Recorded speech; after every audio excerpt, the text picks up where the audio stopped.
चलते हैं लोकसभा, जहां पर मंत्री स्मृति ईरानी इस वक्त महिला आरक्षण बिल को लेकर के बोल रही हैं। और जो आज कह रहे हैं कि मुद्दे पे आओ, तो मुद्दे की बात ये कि जब उनकी सरकार थी तो जेंडर बजट की दृष्टिकोण से साल 2013-14 का आंकड़ा था 90,000 करोड़ और मोदी की सरकार में 23-24 का जेंडर बजट अगर आप देखें तो वो है 2,23,000 करोड़। ये मुद्दे की बात पर आना चाहते हैं। मुद्दे की बात ये कि जब प्रधानमंत्री जी के पास प्रदेश की जिम्मेदारी थी तब उन्होंने बेटियों की शिक्षा के लिए अपने आप को समर्पित किया। ड्रॉप आउट रेट 18% था। प्रधानमंत्री जी के मुख्यमंत्री के कार्यकाल में ड्रॉप आउट रेट 1% हुआ और आज प्रधानमंत्री की जब उनको जिम्मेदारी मिली है तो राष्ट्र के इतिहास में पहली बार राष्ट्रीय शिक्षा नीति में महिलाओं के लिए अलग से फंड का, जेंडर इंक्लूजन फंड का प्रावधान करने वाली सरकार नरेंद्र मोदी की सरकार है। ये कहते हैं मुद्दे पर आओ, तो मुद्दा ये कि जब प्रधानमंत्री जी के पास प्रदेश की जिम्मेदारी थी तो उन्होंने ई ममता एक कार्यक्रम शुरू किया ताकि गर्भवती माताएं, बच्चे उसके माध्यम से सरकारी व्यवस्था से उनका बेनिफिट ट्रैक हो सके, कौन वंचित है उस तक हम पहुंच सके। और आज नरेंद्र मोदी जब देश के प्रधानमंत्री हैं तो राष्ट्र के इतिहास में पहली बार पोषण ट्रैकर के माध्यम से देश के 7.5 करोड़ बच्चे और 2.5 करोड़ महिलाओं को पोषण अभियान के माध्यम से डिजिटली सेवा पहुंचाई जाती है।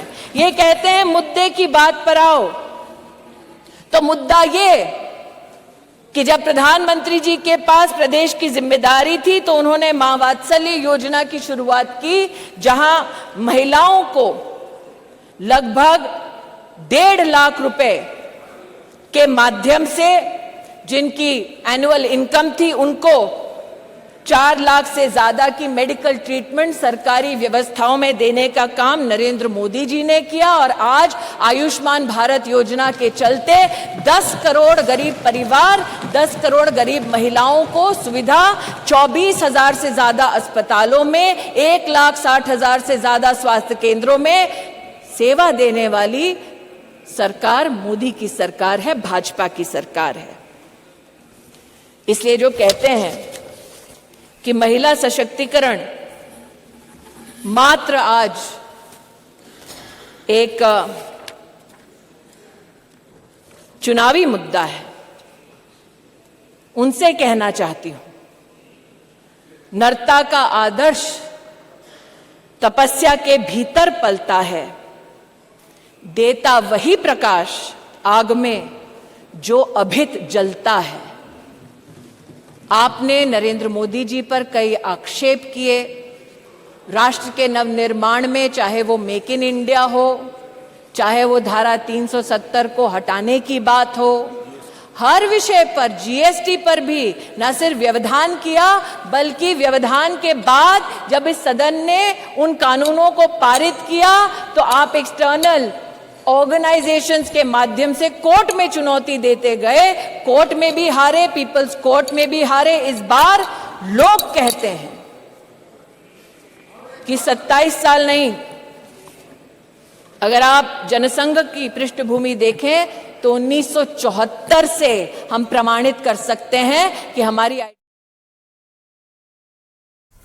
तो चलिए आगे बढ़ेंगे। और इसी बीच राजधानी जयपुर से बड़ी खबर है, जहां पर राहुल गांधी के दौरे को लेकर के इस वक्त की सबसे बड़ी जानकारी मिल रही है। कांग्रेस ने राहुल गांधी के दौरे की तैयारियां तेज कर दी हैं और राहुल गांधी के दौरे को लेकर के लगातार तैयारियां कांग्रेस के खेमे में देखने को मिल रही है। प्रदेश प्रभारी सुखजिंदर सिंह रंधावा ने आज बैठक की है। इस बैठक में लालचंद कटारिया, सुभाष गर्ग मौजूद रहे।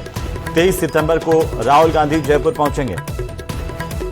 तो साथ ही इस दौरान राहुल गांधी एक जनसभा को भी संबोधित करेंगे और इस वक्त की ये बड़ी जानकारी मिल रही है। राहुल गांधी के दौरे को लेकर के प्रदेश प्रभारी सुखजिंदर सिंह रंधावा ने बैठक की है, विस्तार से राहुल के दौरे की तैयारियों पर चर्चा की है। इस वक्त की सबसे बड़ी खबर मिल रही है राहुल गांधी के दौरे को लेकर के। राजधानी जयपुर में राहुल गांधी का दौरा, जहां पर वे प्रदेश कार्यालय की नींव रखेंगे और साथ ही जनसभा को भी संबोधित करेंगे। 23 सितंबर को जयपुर पहुंचेंगे राहुल गांधी। चलिए आगे बढ़ेंगे और अब